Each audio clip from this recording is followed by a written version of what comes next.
د سرور دانش لخوا د فدرالي نظام غوښتنه او د کمال ناصر اصولي سخت ځوابونه. کمال ناصر اصولي لیکلي: محترم سرور دانش صاحب، تاسو د فدرالي نظام د جوړونې لپاره په سپین کاغذ د قانون څو کرښې ایستلې دي.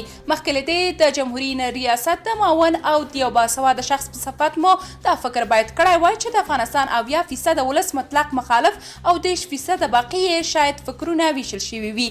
نو څنګه ته او تا ته ورته څیرې خپل فکر په 80% اکثریت ولس د تحمیلولو خوبونه ویني؟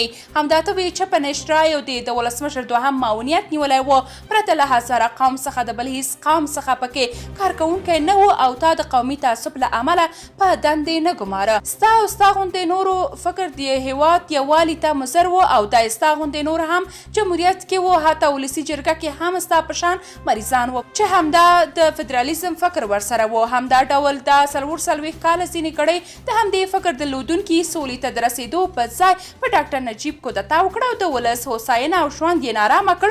ګنې زموږ هیوادوال په اوس آرام ژوند درلود. زه د ولس نماینده وم او د لوړو زده کړو دیني او فرهنګي کمیسیون رئیس وم. تاسو د لوړو زده کړو وزیر وئ.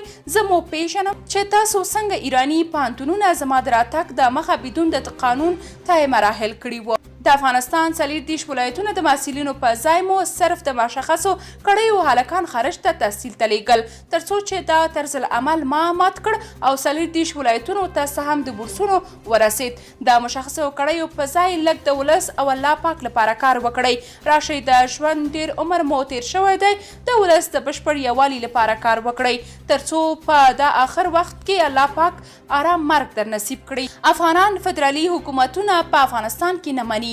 بیدار شه. درنو لیدونکو، تاسو که د دې موضوع په اړه کوم نظر لرئ، کومنټ کې شریک او چینل سبسکرایب کړئ.